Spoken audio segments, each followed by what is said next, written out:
Alright, here we have puzzle 20 loading right now. Basically what's going to happen is when I let the puzzle load, you're going to hear the clues, and we're going to let the puzzle go through once, and I'm going to explain the puzzle on the second go around. So here we go, let's go ahead and take a look at the first clue. Black water, black skies, a mirrored moon, my only guide. World's end appeared on the other side.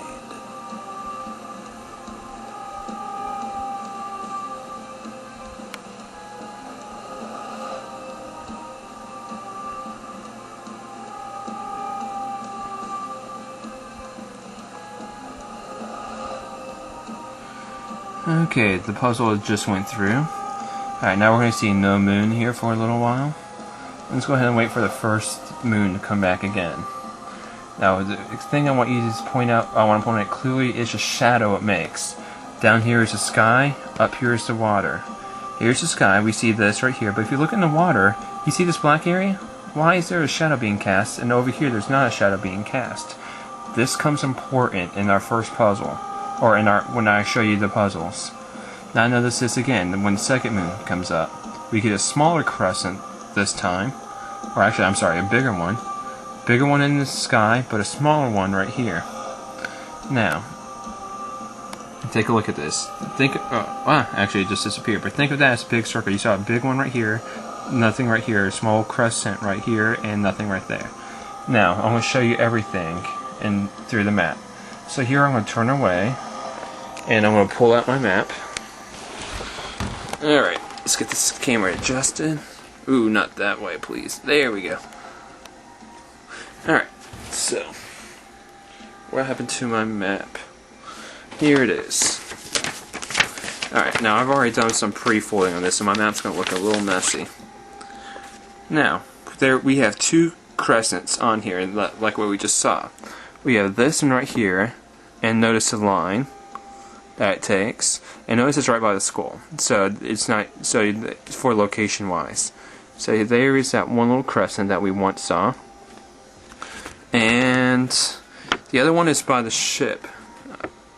That's not the ship. The ship is up here. Alright, the other one is by the ship. Now if we look right here, there's the other one right there, and you will notice that's the bigger crescent that we have. Now, and that's going along this line right here. So, what we're going to do is we're going to fold across those lines. Now, I want you to watch closely what happens when I do folds. See these numbers. I fold in half. Half of those numbers go away, so we have half of the numbers. Now, if we do that again, we'll do that again over here for this crescent right here, and we'll do that. Notice half of the moon goes as well. So we have half the numbers. Now, what do we do from here? Well, we have half the numbers on the outside,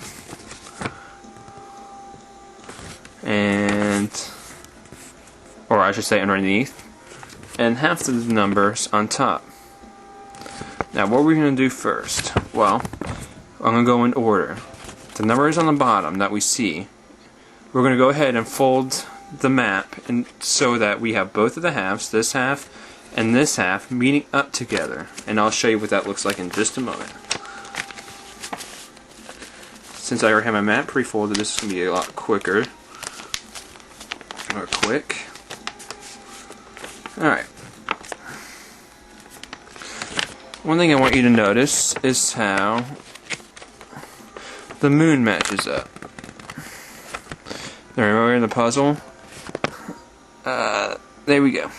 Half the moon was in the water, half the moon was in the air, and this is pretty much like what we saw in the puzzle.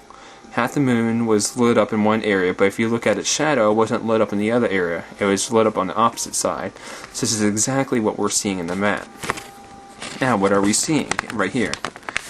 Here we have a 3, a 6, a 0, and this is not a 7. This is an Arabic 2. So we have 3, 6, 0, 2. These are our first coordinates. Basically, this is going to be 3, 6, 0, 2 south. Now, how do we get our other coordinates? Well, we just did what was under. We just folded our map up from underneath, but don't forget of the halves that we have on top over here.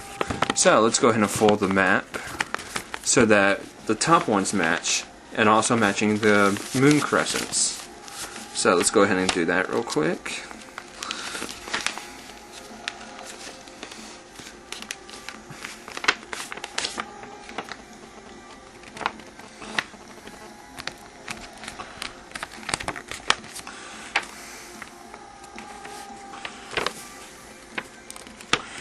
Alright, here we have matching moon crescents again.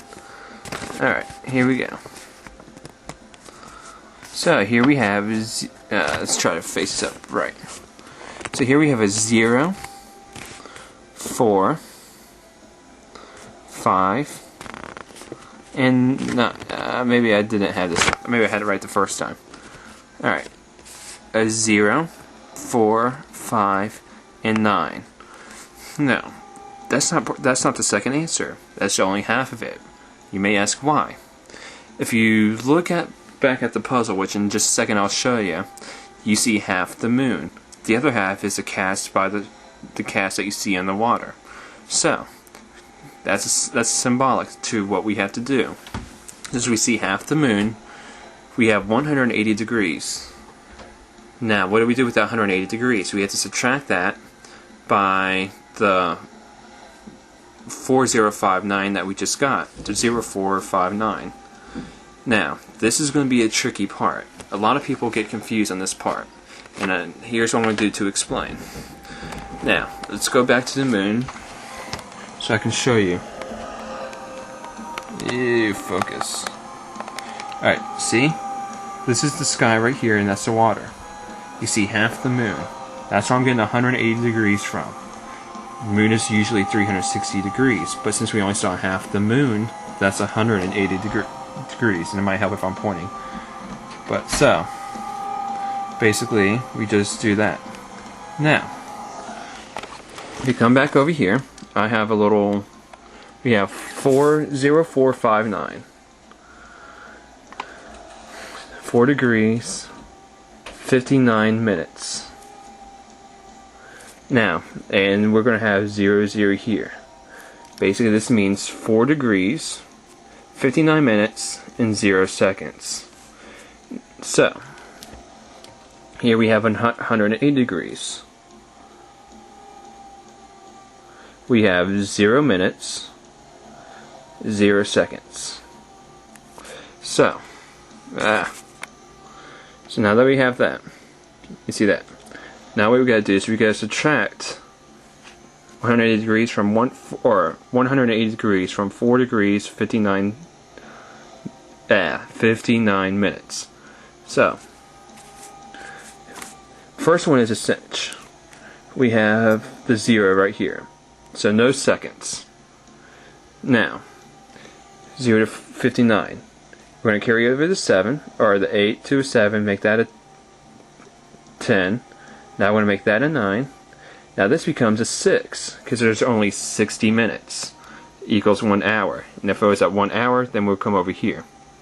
So now we have 60 minus 59, which gives us 0, 1. 1 minute. 60 minus 59 equals 1. But we want to put that 0 in there to make it a 1, because if we just make it a 1, it could also mean 10 degrees or something like that if you know your decimal points, the rules of decimals.